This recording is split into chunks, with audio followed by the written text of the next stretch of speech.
Welcome everybody. My name is Katie Stoddart. I'm a performance coach, also known as the Focus Bee. And today I'm here with my wonderful friend Kasia, a mindfulness expert. Today we're going to discuss two of my favorite topics that include productivity and mindfulness, and also its relation to how to recharge our energy and our batteries. At the moment, it's a particularly important time, but I believe it's always important. Anyway, welcome Kasia. Thank you for being with me today. Thank you for having me. Very excited about being here with you. How would you say is a good place to begin when we start approaching maybe mindfulness in general? Intention is always a good place to begin. So having an intention to become a bit more mindful or a bit more present or change something in your life that's not working, it's a good start. But also research shows that just by having an intention, that already changes something in us. So having intentions, even if you don't necessarily always deliver on them, they already make a difference. So I'd say that's a good place to start. I love that. I think it's similar to when they say that if you write goals down, they're 25% more likely to happen. And I think it's because of that. It's because you've really set the intention. If you actually put pen to paper, you're determined that that's the direction you want to go in. For sure. And also by having an intention, you already enter a more conscious way of living, which really is the same as mindful living. So you start to consciously decide on what it is that you want to focus on. So it already is a mindfulness exercise in a way. And how can you remember this intention? Because I know that it's easy to set intentions. Most people do that on the 1st of January. But then during the day, it's easy to sort of slide away from maybe living mindfully. So how do you sort of keep that intention in mind? Several ways. Having a note somewhere where you can see it, like on your fridge, literally like a poster note saying, remember about your intention is one thing, or in the bathroom on your mirror where you're definitely going to see it. But there's another practice that you can do every morning before you get out of bed. So when we wake up and we open our eyes, most of the time we immediately go to the autopilot. So it's immediately doing mode. I need to do this, I need to do that, like whether it's brushing your teeth or having breakfast, but you entering that autopilot way of living. So if you could break it, and when you wake up, but before you step out of bed, you can just make a very simple intention how you want to feel today or what you want to focus on today. And very quickly we get into a habit. So if you do that for a week, then fairly quickly it will become a habitual. Nice. I really like that. It reminds me of at one point I had this gratitude journal I did for quite a while. One of them that's famous called the 5-minute journal. Yeah. And you've done that one too? You've used that one too? Not this one, but quite a few of my clients did it. So I'm aware of it. And it's similar because there's also the gratitude practice where you cite 3 things you're grateful for, but there's also how you're going to feel today and how do you want to set out during the day. And just by writing something like, I am fulfilled or I am committed to being present in each and every moment, that's already, just like you said at the beginning of the day, setting the intention for the rest of the day. Or even something like, today is going to be a good day. And of course, it doesn't mean everything is going to go well that day, but that kind of moment of starting your day more consciously by connecting to how you would like this day to go already makes you more present. And the likelihood of that day unfolding in a more positive way, it's really big. I'm going to do that. I love that. I stopped using the gratitude journal, but I think just having that intention first thing when you get up. I generally begin the day with meditation because I meditate in bed. So I sit up and just stay meditating because I found it's easier for me to adjust to the day and to get up. And it's a nice moment to meditate. And because I'm sitting up, I don't fall back to sleep. Yeah. This is incredible because I am not a morning person at all. So I literally, like, when I I do meditate in the morning sometimes, but I need to like get up, put lots of cold water on my face, then like have a few rounds around the flat before I can like sit back down to meditate. And still half of the time I'll fall back to sleep. So being able to do it in your bed, it's like you must be more of a morning person, because that's like my dream, but I just can't do that. That's good to know. I'll think about that when I struggle in the mornings, but it's not necessarily easy. But if I try doing it lying down, so sometimes I've thought, oh, I won't sit up, I'll just meditate lying down. Yeah, that doesn't work. No. But I'll finish my meditation with the intention. I think that's really nice. So having the meditation and just before getting up, being like, okay, what's my intention for today? And that's really nice. And also journaling. I have one of the clients I've worked with, he wakes up half an hour before to journal, and he's been doing it for a while, and that really works for him because he's got this half an hour before his family is up, and he goes, the focus of the day, more like a tangible focus, practical business focus maybe, but then how do I want to feel today, and then what I would like to contribute to people around me. These are the three kind of steps that I really like, because it connects more to your feeling and also what you want to offer to others, rather than having that to-do list only. I need to do this, I need to do this, I need to finish this, which is very sort of task oriented, but connecting it to emotions and what you would like others to experience. In my experience, personal experience, is a lot more powerful. That's really nice. So three key things. So the focus of the day, which is the task orientation aspect, but then also adding the feeling and the contribution. To be honest, I've never done those three. So generally I have my three main outcomes for the day. The feeling I'd done with the 5-minute journal, but I think indirectly through some of my tasks, there was contribution, but actually making a point of it, I think that's really nice. Really nice. And feeling too, because sometimes we write this to-do list and we already feel anxious because it's so long, right? So if you can then have a feeling intention, which is like, I would like to also stay calm and positive, it immediately shifts that emotion of, this is the list, but regardless of that list, I would like to feel in a particular way. So it's more of a kind of conscious overall view. Really nice. I love all of this about intention. And it reminds me also of another topic we discussed, which is this misconceived image of productivity, because we're talking about tasks, and how the image is just to do more and faster. But in my point of view, productivity has never been about that, but more about finding that right balance between achieving what you set out to do during the day, your business outcomes and goals, but also having time for what's important in your life. It's not all about work. So having time for your relationships, having time for your health, having time to go outside and have a walk and spend time with your friends. So my point of view has always been being productive so that you can liberate time to do this. Because if you're not productive at work and you procrastinate and you spend a lot of time doing meaningless tasks and emails back and forth, then your day is going to be a lot longer. You're going to be more drained, and then it's going to be harder to invest quality time, because it's not just about time, it's also quality time with the people that matter to you and the activities that matter to you. Absolutely. And I think that's why we're on this call, because whenever somebody connects mindfulness and productivity, I'm usually quite careful with that, because, as you say, productivity, there is a balance to productivity, and productivity in terms of just using mindfulness to be more focused in order to do more. It's not necessarily the only way to see it, and in my opinion, not the right way to see it. And also what you said about having time to do the things that you really enjoy in life, it also works the other way. The more you do the things that you enjoy in your life and that recharge you, the more productive you become. So it feeds off each other. Like being productive allows you to do this, but also doing this feeds back and allows you to be more productive. So it's absolutely interconnected. Mm-hmm. Absolutely. It's exactly the way I see it. I used to say that well-being and performance or productivity are two sides of the same coin. So you can't neglect well-being and just focus on being more productive, because they go together.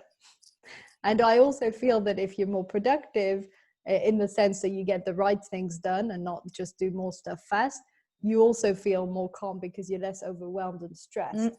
And then, like you said, if you spend more time doing activities that matter to you and recharge and don't work weekends, then it's easier to focus at work. And this is where I see the connection between mindfulness and productivity, in the sense that you're being mindful while you're working and about what you want to achieve, but also mindful about how you want to spend your time. It's not just about, like we said, going through all your tasks. It's also, how do I want to spend my week? How do I want to spend my months? If I look back and see the whole year, do I want to just see myself stuck in front of the computer 24/7? I don't know.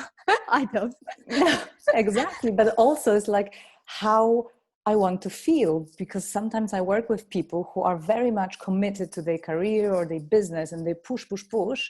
But when they look back, for example, at the last 3 months or 6 months, they felt stressed, overwhelmed, anxious. There's no satisfaction or happiness in it. So you start thinking, okay, I'm doing this work because I care for it, but how does it actually make me feel? And do I want to feel like this in my life? I guess the idea is to do the work that you love so that it makes you happy, that it makes you satisfied, that it makes you feel like you're contributing something. If you start looking at how it makes you feel on a daily basis over a period of 3-6 months, and all it is on the negative, then you need to start reconsider how you're working and why you're doing what you're doing, because it's not making you feel the way you want to feel in your life, right?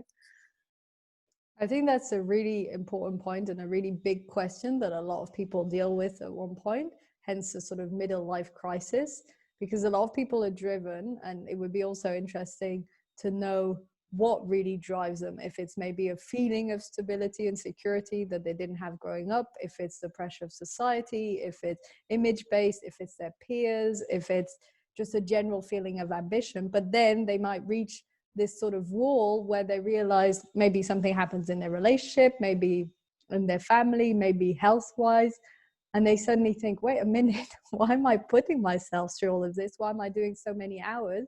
I don't enjoy it anymore. I'm feeling stressed all the time. And what's really the point of it? So I think this is super, super common in a lot of people who are very driven and who at one point sort of ask themselves, why am I actually putting in this time and energy? Yes. And that's more of a conscious sort of leadership and working, right? There is more to it. It's not just sort of pushing for the sake of pushing. It's, why, what's the purpose, and why are you really doing it? And this is why all of Simon Sinek's part on, start with why made such an impact, because a lot of people had lost it. A lot of people had lost their whys. Even companies, even the CEOs of companies had forgotten what was the mission and why were they doing it in the first place. And I guess if you're happy and energized and you're enjoying yourself, then it doesn't maybe matter so much. But if you're generally stressed, overwhelmed, you can't sleep, etc., which is a vast number of people these days, then you really do need to look a bit closer at those motivations. Yeah, I guess that's something that Simon Sinek didn't cover. If you're feeling happy about it, doesn't really matter why you're doing it. But if you're feeling stressed, you must be doing something right if it works like that. And it might be on a subconscious level. It might not be a conscious plan of action. Sometimes our autopilot just works for us and we subconsciously make the right choices. And then, then I guess there is no issue really. But the people I sort of engage with on a daily basis are usually more inclined to experience stress and overwhelm and burnout than necessarily the sort of joy and lightness of being. Yes, absolutely. And this is where mindfulness can be extremely useful, amongst other things. And this leads me to sort of an important point that we discussed together, which is, how can people recharge their batteries? So how can people that are feeling stressed, overwhelmed, a bit drained, get that energy again? First thing I would say is shifting the perspective from having to have some kind of really complex and dedicated practice. What I'm really passionate about and notice works are micro practices. So it's little things that you can do here and there that don't add to that workload and that to-do list, but that come also with ease. So out of all the sort of things that you can do, is picking the things that you enjoy doing, because you're a lot more likely to do them if you actually enjoy doing them. And it's all about little things. And then maybe thinking about, on a scale of the month, what micro recharge practice I can do on a daily basis. What is the slightly bigger thing I could do every week? So that could be a longer meditation or a yoga class or a hike or a longer walk with your dog or a meal with friends, but something that you're really going to commit to doing every week. And then in a scale of a month, what could be another thing that you could do on a monthly basis, whether it's like a workshop, some kind of self-development workshop, or a weekend away, or whatever is in your budget and your lifestyle possible. But committing to a micro practice every day, and then something you do on a weekly basis and monthly basis, and it doesn't have to be big. These are like small things that really shift things massively, because just the awareness itself and the intention, as we said, is already changing. It's already making us feel better. Mm-hmm. So yes, so the change of perspective and think small. It doesn't have to be big. And then explore different ways. And there are hundreds of those practices that you could do, and pick like 2 that work for you and that you resonate with and that are easy for you, and just like commit to doing them for a month, and then you'll see for yourself. That's really, really nice. I like this concept of sort of small daily ones, a couple weekly ones, and a few others monthly.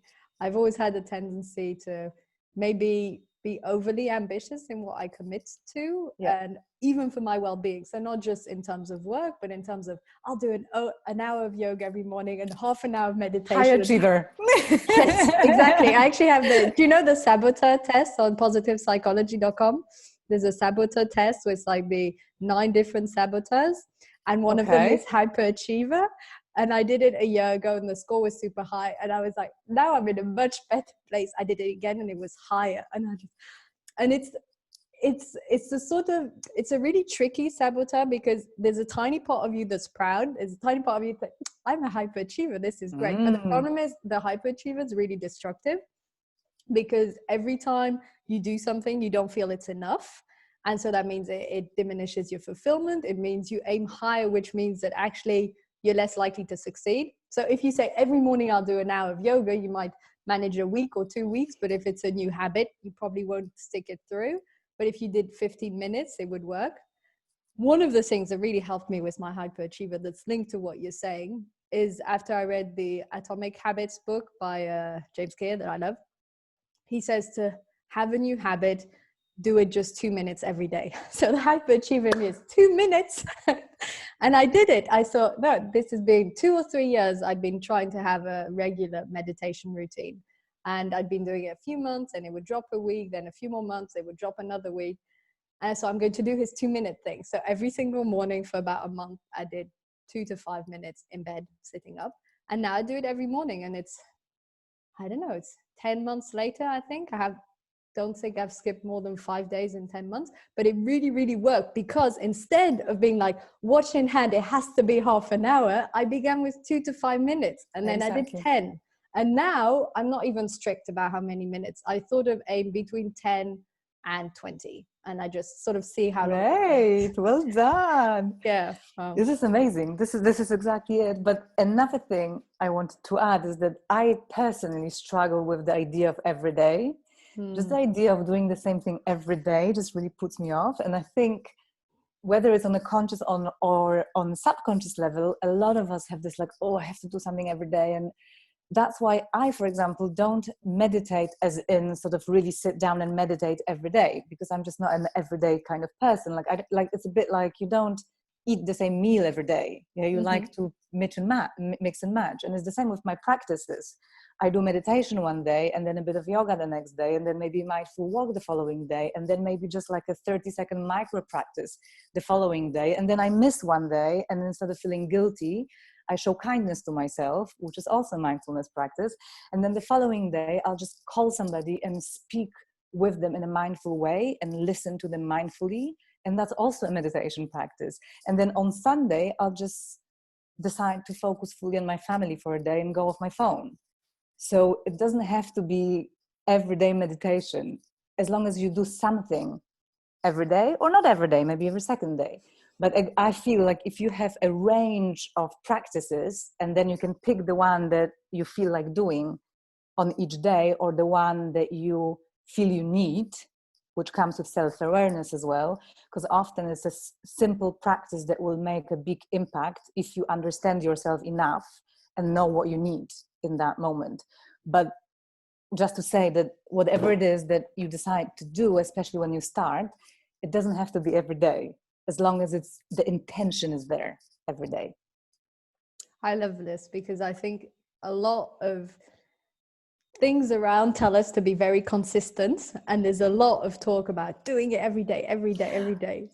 And that makes me, just hearing you say that is already like, oh my God, it already creates, tension in me. But then again, there are other people who are very good at discipline, and they need to do something every day because this really helps them. So we're all different. But for those who have that tension in their chest when they hear you have to do it every day, you don't, basically.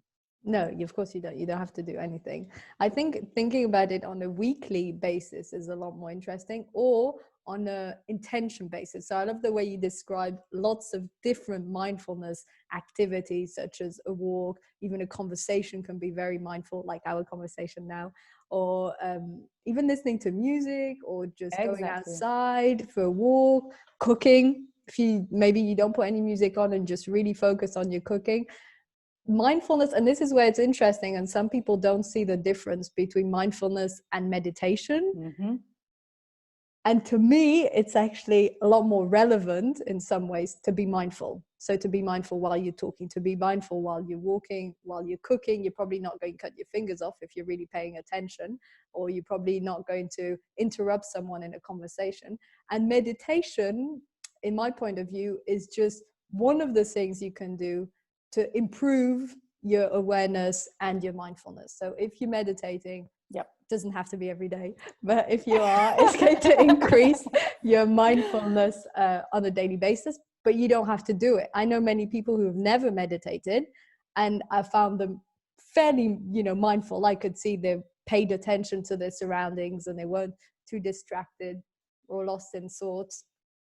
And I thought about it, and I realized that a lot of them in their careers, for example, in what they did, they were very mindful. They were maybe teachers, and they were very mindful when they interacted with students, and they really listened mindfully. So they're practicing that same sort of muscle, but without the meditation. Although I think of meditation as a sort of superpower accelerator, but maybe that's the hyperachiever in me. No, yeah. No, absolutely. You actually described it really well, because I get this question asked all the time. What's the difference between mindfulness and meditation? And I am a huge meditation ambassador. I think this is the quickest way to literally rewire your brain. It's as you say, it's a superpower, and it completely blows my mind how you can adjust the way you think, but also the way you feel, and how you can strengthen certain values that you want to express in your life. It's incredible. But being mindful, so being present, also there's the Stanford University did a really good study on this. It's a research over a longer period of time and lots of people, that we are most happy when we're present with what we're doing. So not only it boosts our productivity, and just obviously if we can focus on what we're doing, we will be more productive, but also we are most happy when we're present. So being mindful, can sort of focus our attention in one place. B, I feel it's recharging as well, because your mind takes up so much energy. When we're thinking about several things at the same time while doing something else, we're using so much more energy. So giving our brain and our thinking mind a break, and just focusing on one thing, whatever that activity is already giving us a break and recharging us, also making us feel more happy, as the research suggests. And something else I wanted to add, which I lost now, that this being, again, if you pick the activity that you really like, so like some people really like cooking, then you engage with that activity more. Or if you go for a walk, you just see so much more. And and it also makes your life more richer if you can be present. So just from mindfulness itself, there are so many benefits on the productivity level, but on the personal level and the happiness level as well. You just summed it up beautifully. It's exactly how I feel about mindfulness, and it's also why I really promote it in some ways. And in my point of view, it's all also related to being in flow, because it's the same as what you said. You get more into flow, more in the activity, and you enjoy it more, and you feel happier. And for me, productivity is always the consequence. As a consequence, because you're in flow, because you're focused, because you're mindful, because you're in flow, because you enjoy it, because it makes you happy, therefore you'll do the best work. In his book, Flow, Mihaly Csikszentmihalyi, that I love, he describes this. He says that we do our best work when we're in flow, which is the same. And unfortunately, the tendency in our society is to look at it the wrong way around. To look at it, productivity, yeah. How can I be more efficient? Oh, okay, I need to do this mindfulness thing, like you said. Oh, maybe I'll make me happier. Yeah, do it the other way around. Start with being mindful. You'll be happier, and productivity will come in and of itself. It's and it's not the end game anyway. It's just sort of a side benefit, you know. Yep. So I really like this aspect, and this is where I see they're related. So this is why I'm so interested in it. And basically what I try and do with my coaching in terms of productivity is get people to realize this. So what you've described is what I want people to understand when I'm coaching them. So if they come to me, how can I be more organized? How can I plan more efficiently? I try and gradually seep in the importance of, I don't always call it mindfulness, I call it focus, but for me it's the same thing. It's being focused on your task or focus on the present moment. And as a consequence, all the rest will be easy. It won't even be an issue anymore. And I feel that often we're not productive because something is stopping us from being productive as well. So mindfulness brings more self-awareness, and you can become more aware of why am I not doing that? What's stopping me? Because sometimes we push, and that's not the way. It's easier to find a source of why I'm procrastinating. Maybe it's just not the right thing to do right now. Maybe I actually don't want to do it. Maybe I need to do it in a different way, or maybe I should just do it next week and focus on something else this week. So that self-awareness that mindfulness brings as well, and meditation, can help you make the right choices. And to an extent that some of the people I worked with, they wanted to become more productive in their jobs. And through mindfulness practice, they realized that that's just not the right job.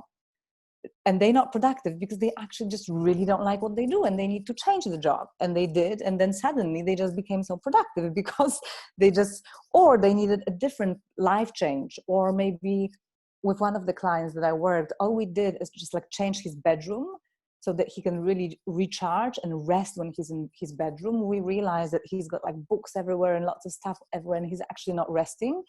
So he cleaned up his bedroom, only had one book by his bedside, put a few plants in, and from then on, everything changed. So often it's not what we think that's stopping us from being productive, it's something else. So looking closer at your lifestyle, your environment, and why you're not being necessarily as productive as you would like to be, can give us new answers.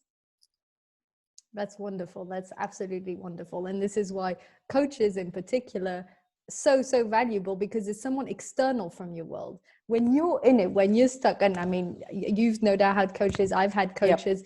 Yep. You see it so differently. First of all, as a coach, when you see your clients, you have a totally different perspective, but also yourself when you get coached as a coach.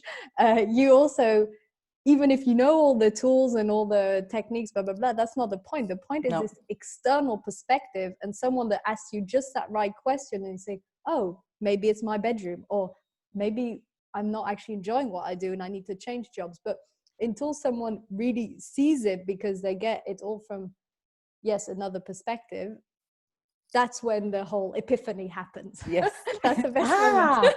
Aha moment. Oh, that's all it was. And sometimes it's not. Sometimes it's not so straightforward. But a lot of the time, as you say, it's just seeing something from another angle that is hard when you're in the middle, because when you're in the middle of something, clearly you're seeing it from the middle, where it's all about seeing it from different angles. Which is one of the amazing things about coaching, but that would be a whole other topic. Yeah. One thing that you were discussing earlier in terms of mindfulness and this sort of self-awareness it brings to help us understand maybe why we're not productive. There's also the interesting part about mental clarity, which is linked to the self-awareness. I wondered if you could say maybe a few words about this. So we can connect that to the perspective. There is this analogy with hands. So when there's lots happening in our lives, or when we're trying to tackle a specific issue or problem and we're really immersed in it, it's like that. It covers our face. And obviously in that position, not only we can't see the problem because it's too close, we can't actually see it. B, we can't see anything else because it's literally covering our side. So we can't see this and we can't see through it. So mindfulness and meditation can create that sort of space between you and your experience or the challenge or the problem you're dealing with. And from this perspective, A, I can see the problem more clearly because I'm further away from it, so I can see it from every side.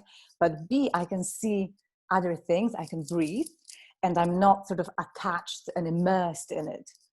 And that is pretty much the clarity of seeing, and then clarity of thinking is connected to that, because if you can see an issue from all different angles and you can empathize as well with the positions of other people that are often connected to the situation, you will make better decisions because you see more, and therefore you can pick the better route, taking everything into consideration rather than just being in this place. And often in this place you can't even make a decision because you're just like, shit, I can't see anything, like how, and it's really tricky. So yes, I hope that explains this space between us and what's happening, and mindfulness definitely allows us to create that space around. A great sort of analogy also with the fact we were talking about perspective. It really does that, and it's related to something we've also previously discussed, which is this concept of non-reactivity. So that when something happens, if it's this close, you react immediately, but if you have a bit of that perspective, you breathe and think, wait, let me choose my response. And this is so powerful. And the thing is, it's really hard to explain. I mean, I'm sure you can right now, and I can do my best also. But when you live it, when you live that moment where someone says something to you and you're about to respond or say, whether it's with anger or disappointment or an off comment to your husband, whatever, and you sort of stop yourself beforehand and think, wait, do I really want to start the evening on this tone, or start the conversation like this, or start my day reacting? It also doesn't have to be to a person reacting to this email. Do I really want to begin my day with this energy? No, wait, breathe, then let me choose, how will I deal with this? And when you start living that, it just changes everything, I feel. Absolutely. And half of the time, at least for me, I realize I don't actually have to respond at all. Because also on autopilot, we're in this reactive mode of, reacting, responding. And sometimes when you can catch yourself in that moment that you described, take a few breaths, and then you go, actually, I don't really need to respond to that. Or maybe let's think about it. And if I still want to respond to it tomorrow, I'll do that. But half of the time, by the time I get to tomorrow, I'm like, that's just like, that's done. That's, I don't need to really engage with that anymore. So, and that's also productive, I feel, because you're saving your energy on things that really matter. And your responses are also picked to where you want to place your energy and your focus, rather than just all day being in this reactive mode and, wasting your energy everywhere. Because, our energy is limited. And it's up to us how we distribute it, whether we distributed things that really matter to us, or whether we habitually distribute it everywhere. And then by the end of the day, we just don't have enough for what we want to do or where we would like to have it. Absolutely. I couldn't agree more. And this whole reactivity is also linked to the sort of default autopilot. So when you learn to switch that autopilot off, at least from time to time, probably can't do it all the time, but from time to time switch it off. And then it saves us energy. And also this is one of the most common misconceptions about productivity is people think it's all about time management, how you manage your time. So they think you're going to set your days in these nice blocks, it's all going to get done, the end. But I feel it's a lot more about energy management and attention management, and they're different. But energy management is, like you say, like the energy you have, how you recharge, also how you spend your free time, exercising, and all of these things. And attention is that focus. And so if you're focusing on a difficult task, you can only do it for so long. And so if you try and do it for 2 hours, writing this report, for example, at one point your attention goes down, you make spelling mistakes, etc. So it's not just you manage your time in blocks and it's done. It's a lot more about energy and attention. And if you have more energy and attention, you'll get maybe the right things done, first of all, in short amounts of time, because you're more focused. So I feel that this is also related with non-reactivity. Hence the famous saying that everyone talks about, which is not checking emails first thing in the morning, because it might not even take you that much time. Maybe you do like 15 minutes, half an hour, but the attention it takes and the energy it takes, because you're going through each one, you're thinking, shall I answer or not? The decision making, and all of this puts you in reactive mode to answering others. Whereas maybe you have important projects you want to work on, and by the time you've answered your emails or read through them, already your attention and your energy are less efficient. You could do the task afterwards. Most people do. They read their emails and then they start to work. But if you do it the other way around, just 2 hour difference, like, work from 7 till 9 or 8 till 10 without checking emails, do the most important tasks and then change it. And this is a change of autopilot, because people like that dopamine kick first thing in the morning. Let me check my emails. Yes. I wanted to share something, but I think I won't because it's too controversial. It's not something a mindfulness coach would do. And I'll share it. Go on. I'm working on vulnerability at the moment. That's my personal focus. Nice. So I think it's good. I'm still not sure how I feel about what I'm doing. So I'll just put it out there. I mentioned that I'm not a morning person and I really want to be more alert in the morning. So what I started doing in the last few days, I know all the stats and all the research that checking social media or anything like this first thing in the morning is an absolute killer. Nevertheless, it's the thing that engages me the most. It's literally like just sucks me in straight away, which is why there are so many downsides of it. But what I do, because I'm trying to wake up hour and a half or hour earlier than normally, and as I said, I literally will sit to meditation and fall asleep. That's how much I'm not a morning person. So what I do now, I wake up and I check my phone the first thing I wake up for like 5 minutes to get that immediate suck in. And I notice that everything goes into reactive mode and active mode. But then after 5 minutes, I turn the phone off, leave it, and get on with whatever my morning routine is. So I use it with full awareness of how bad it is, just to wake. It's like a hit first thing in the morning. And it's really been working over the last few days, because then I have another hour to do whatever it is that I actually want to do, whether it's a swim or a short yoga practice or journaling. And I'm actually awake for it, where before I noticed I was just falling asleep. And the fact that I was waking up earlier wasn't actually doing anything for me. So what I'm trying to say, that sometimes using even the things that are perceived as negative towards your advantage can be a good thing, but you need to have the self-awareness. So it's also coming back to this time slots that you said, that if you know yourself well enough, you can also pick activities on the day that you will be more effective in. So sometimes, for example, I really feel like talking to people and I'm in a very sort of extrovert mode. And I guess trying to organize, calls or presentations during that time, it's really good because I'm efficient and effective.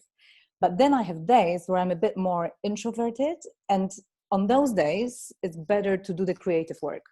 So whether I'm working on a new program, writing something, but in the past, I would push myself to do certain things, even though I could feel, it's not the best day for this, but I've already planned this, or I should do it, or whatever the story was.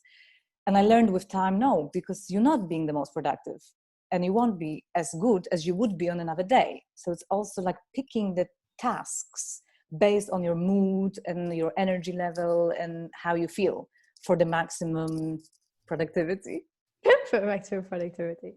I think this is really, really important, and a lot of people don't do it. And it's following your intuition also. And like you said, if you know you're pushing and it doesn't feel right, stop. Like, first of all, just have a break, have some fresh air, have water, and then think, okay, is this really the task I should be doing right now? Does this feel right? Is it aligned? And this can be both on a sort of macro scale in your work every day. Are you just pushing, like the example of the client you gave, every day to be more productive, but actually it's not the right job? And it can be on a micro scale when you're doing this every day with the task. I think this is really important. But I just want to finish on one of the things you just said before in terms of the checking the phone. I think that this is important, to have the self-discipline to stop after 5 minutes. I think it's great that it wakes you up, because that's the aim then.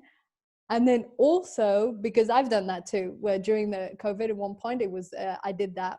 I never used to check my phone first thing in the morning. And I did this just to sort of wake me up and start the day. And I think it's okay if you don't spend too long. And also, if afterwards, when you're doing your morning routine, you're not thinking about those things. So this is when I basically, and then I stopped doing that, and I don't like it full stop, because I like to have a sort of blank canvas. I don't know how to explain it. It's never blank, because you have thoughts and things are happening.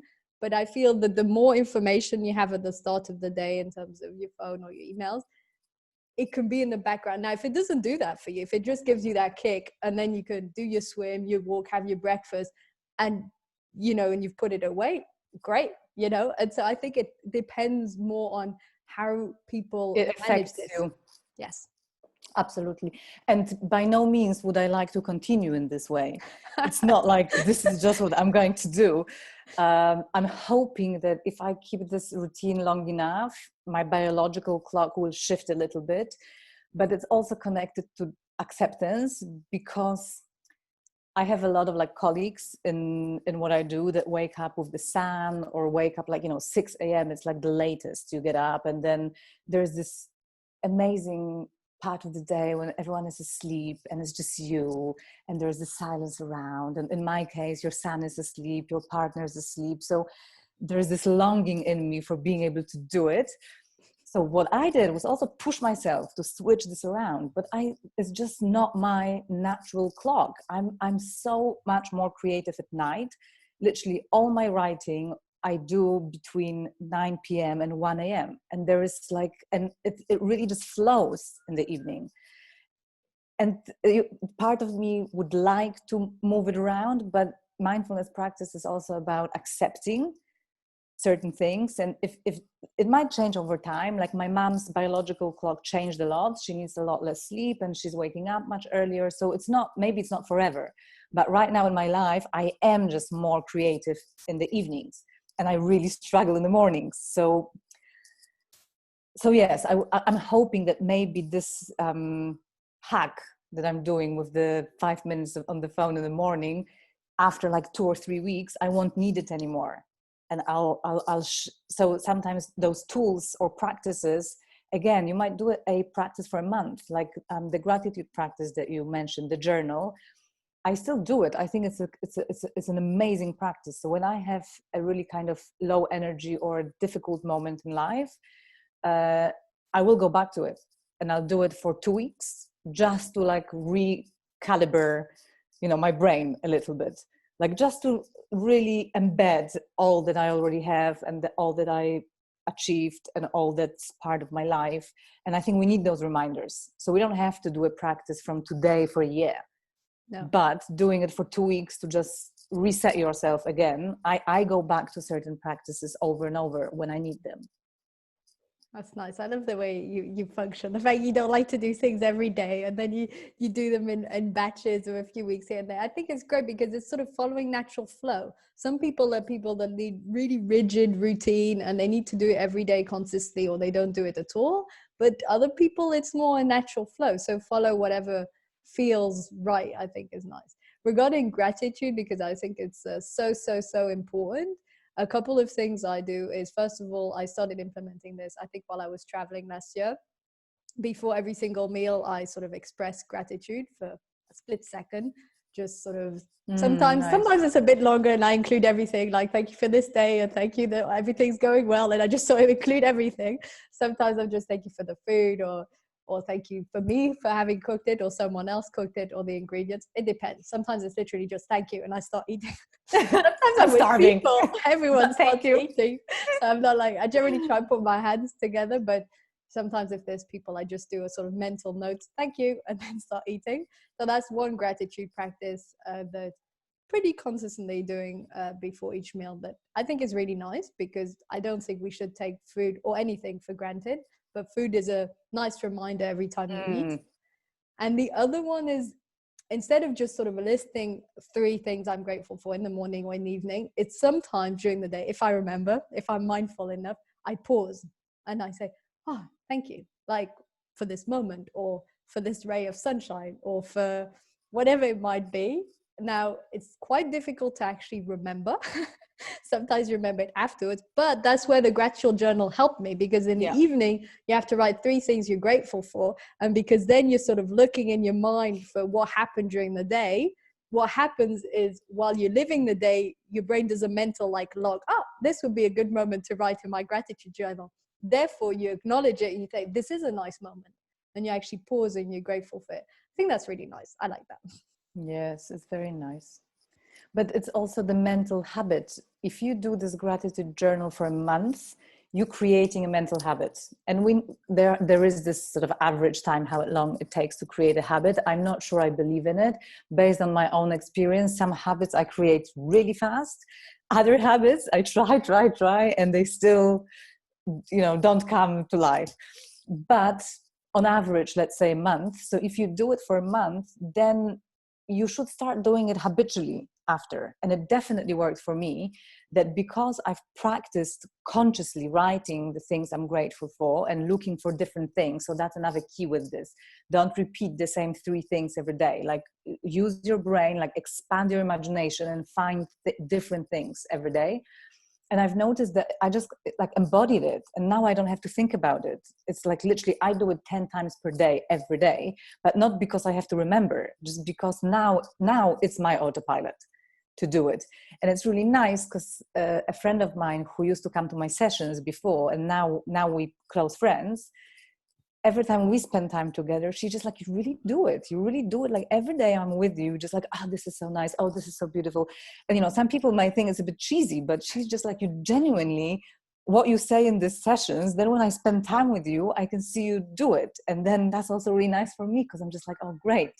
It's not just me having these practices that work. They actually become just the way you live after a while. And that's why autopilot can be really helpful, because autopilot, if it's having a negative impact on you, it's not right. But if you can shift your autopilot and kind of incorporate the practices that will serve you, then it's brilliant, because you do it once and then it's an autopilot. Yeah. So you could really use it to your advantage. Absolutely. I think this is more than just gratitude. I think it's the rewiring of the brain in terms of positivity and negativity, sort of positive psychology, because by default, our brain notices 3 times more the negative things. So they have 3 times more impact. Yep. And once you become aware of this, it's true, because you'll see maybe 1 negative thing happened that day that was quite big, and 2 positive, although we could discuss what positive and negative really means, but that would be a different debate. Anyway, 2 positive things might happen, but you're still thinking of the negative one. So negative input, or things we interpret negatively, have by default strong impact, which is logical from a biological evolutionary perspective. But then we can rewire our brain so that the autopilot is, oh, isn't it a lovely sunny day? Or if it's raining, think, oh, this is really nice. It gives me more time to sort out stuff inside. Instead of maybe beforehand, you used to always think, I don't know, your mood depended on the weather or whatever, or the people or anything around you. Again, reactivity. So I feel that gratitude is one of the elements, and mindfulness is another, and many other tips to help you to rewire your brain in a more positive way, so that you notice more the positive influx and that you interpret it more positively. Yes. Because it's not necessarily something is positive or is negative. Like who said rain was negative? So it's more how we interpret it, and then your autopilot serves you. So I think it's just, isn't it amazing that we can actually rewire our brain to do something that makes us happier, basically? Totally.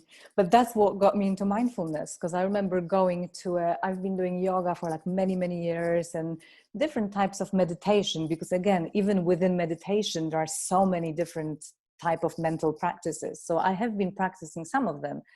And then when I ended up in my first 8-week mindfulness course, it literally just blew me away, because I was like, oh my God, like the conditioning, all this that I thought was who we are, and there are all those things that we can't change. And always since I remember, I wanted to go back to this white, what you said about having that blank card in the start of the day. I always wanted to have a blank card altogether, just to really become this non-conditioned, non-reactive being. Like that's quite ambitious, yeah. But yes. But I just always longed for this, to be like truly free. You know, that's what freedom is for me, to be just your own kind of, well, I don't know how to explain it, but I feel that's the freedom that I was longing for. But going into that first mindfulness course, I was like, this is possible. Like those practices really help you get that objective view. They help you rewire your brain. I learned about neuroplasticity. I learned about all this, and that you can literally mold the way you experience life until the very end. It's nothing set in stone. And that was just so empowering. And also those tools really work. So I was like, not only I love the idea, but this really works. These practices work. So from day one, I was just like, wow, this is just amazing. That's wonderful. It is so powerful. And I think maybe part of the reason we're both here today on this webinar to share this is because we want more people to know. We want more people to know you can do this, we can do it, you're doing it, I'm doing it, clients that we both had are doing it, and people that we know, friends, probably some of your friends, my friends. And it's not just about meditation like we explained earlier. It's more about being more mindful, being more present, embracing all of this, and rewiring our brain through positivity, through gratitude, and through acknowledging what we don't want anymore in terms of our belief patterns or in terms of our thoughts, and thinking, okay, I don't want to be constantly scared of spiders. I don't know anything, or spiders being a metaphor for all the things you're afraid of in life, fear of rejection and failure, all the rest. And let me consciously rewire my brain, change the way I think, and choose an alternative that actually suits me. Yes. And what really resonated with me, what you said, is that we often think about what do I need more of, or what do I need to do more of to be happier, to whatever, feel in whatever way we want to feel. And again, mindfulness, and that's also connected to minimalism, not what do I need to do more of, what do I need to let go of? Because our lives are so busy and there is so much information and so much stimuli all the time, that it's also this shifting the perspective. I don't need anymore. This likelihood that I need to let go of things, you know, so it's almost like, what can I ditch so that there is more space for what's important, rather than trying to add to the basket and like try to find new things to do. This is again something that a lot of people don't think of often enough, and it's where it relates to minimalism. And again, it is so powerful. All the things we're talking about are powerful, and this is one of them. Letting go, it's something I actually write about quite often. Like, what can I eliminate? What can I let go of? What don't I need to do now? What can I maybe do in the future that's a project? Because I think sometimes in my case, it's natural enthusiasm, sometimes maybe ambition and hyper achievers, sometimes just society, so influences. Well, why don't you come here, why don't you do that? This during the COVID time was good because it was just less of sort of fear of missing out and less opportunities, but that leaves you more time to reflect on what's important for you in that moment. And in general, I just like that mental space. So I feel if I take on too much, that dilutes my focus, and then I feel overwhelmed really fast. I've realized, because I'm so used to having this sort of focus. When I began sort of my own business years ago, I would take on loads of projects and I didn't feel overwhelmed because I wasn't really invested in all of them. It was just sort of bits and bobs. But when you learn to be truly focused, you can only do 2 or 3. You can't have like all of this anyway. So I feel that learning to let go and not always striving for more, whether it's more material possessions, more whatever it is, more income, more business opportunities there, but just choosing a few that make sense, and fully focusing on them in a mindful way. That's where real value is. And that's really hard. Because everyone out there is grabbing our attention, all those brands and experiences and whatever it is, they're, experts behind them, promoting them and tapping into our needs. And so it's really difficult to stay focused and to and that's also the self-awareness and meditation practice can help you with, because it's this regular checking in with yourself. Is this still important to me? Do I still care about this? Is that the right decision? Or if there is another project coming in, do I really have space for another project? Because often it's like, I would love to do it. And my gut is like, yes. But then let's be realistic. I already have 6 things going on. Can I take the 7th on? Probably not. Or maybe I need to let go of the other 2 I'm already doing in order to make space for that. But it's like regularly checking in with yourself to see where you are. So you don't go on this autopilot for too long until you just burned out, or you can't sleep, or you have an illness, or you have a car crash, or whatever else that is the usual sort of wake-up call. That's true. Not waiting till the wake-up call and checking before. And like you said, checking, is this still important for me? So something that at one point might have been important for you, we change, life changes, situation changes. So checking in regularly, doing a sort of overview analysis of your business, of your personal life, of your tasks, of your feelings, and seeing, okay, where am I right now?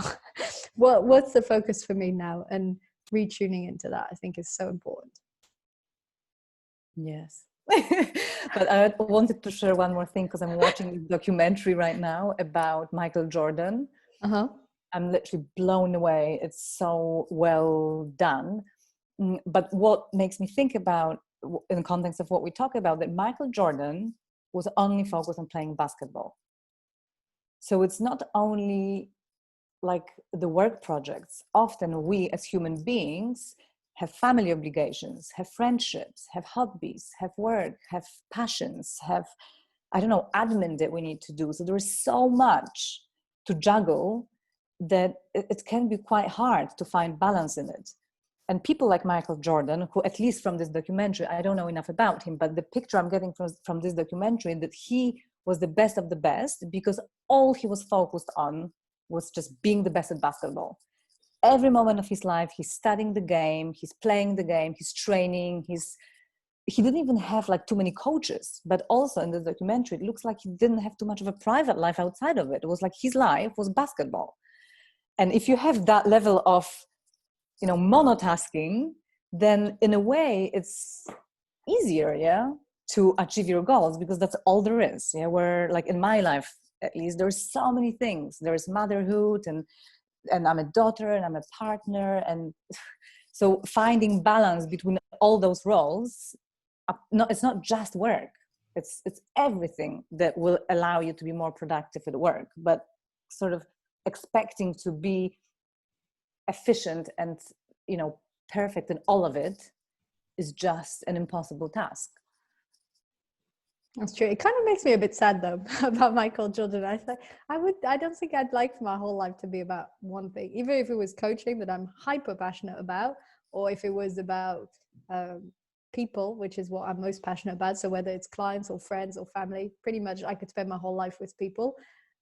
Yeah, actually, I could focus just on that.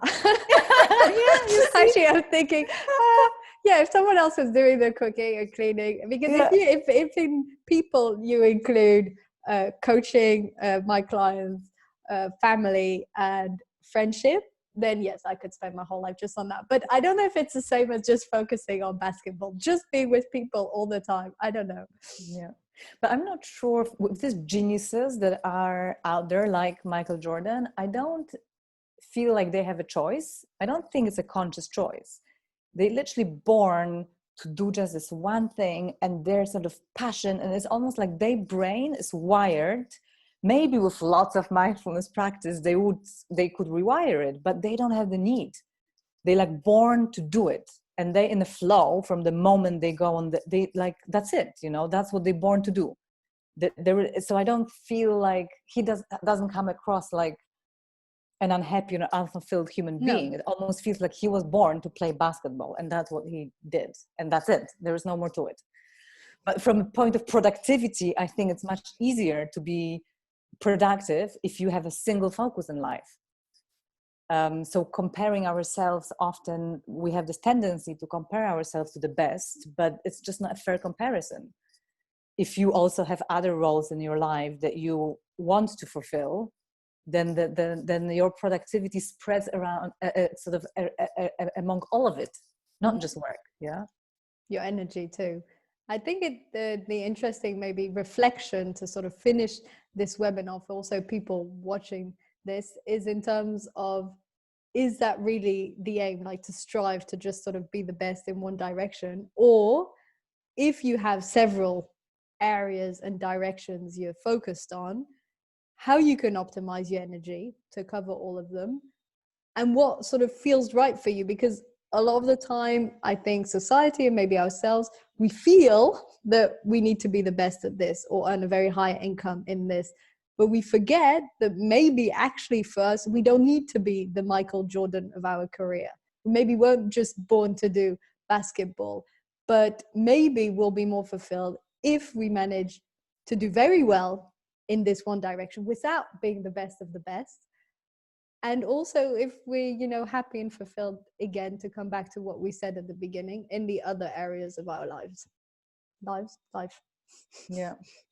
Yes. And this is really what mindfulness is, because for me, mindfulness is a mirror. It's just to see yourself, but see yourself in a really sort of kind, open-minded and non-judgmental way. And that's why mindfulness is such a relevant and true mirror, because whenever we see ourselves in a mirror, there is a judgment, there is a preconception, there is a story somebody told us that we might believe. So mindfulness being that really neutral mirror, and this way we can learn about ourselves, about our true selves and what our needs are, and that will guide us in terms of what kind of life we want to live. Because as long as we're living someone else's life or someone else's stories or someone else's expectations, we're never going to be happy. And we might try to, fulfill that hole with a great success at work or lots of money or an amazing car or another extremely good looking partner or whatever. But I feel like unless we know what we really need, and that's that self-awareness, then we can't really be very effective or productive and happy and fulfilled at the same time. Wonderful. I think that was the perfect note. I don't even want to add anything else. Thank you so much, Kasia. Thank you for being here today first to discuss these topics. I think it's endlessly fascinating. I'm sure we could talk about it both all day. Yes. Thank you so much for all your tips also, and all your advice on how to be more mindful, how to be more present, and how it contributes to us living a happy and fulfilled life.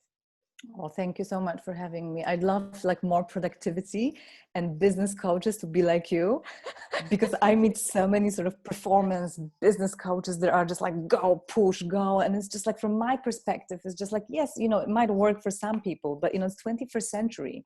That doesn't work anymore. We know enough about emotional intelligence in our brain to understand that this is not the way. So having business coaches and like yourself and productivity experts that see the whole picture fills me with hope, I have to say. It really does. Thank you very much for invitation, and you're very good at what you do. Thanks. Thank you. Well, you too, Kasia. Thank you so much. Bye. Okay, bye.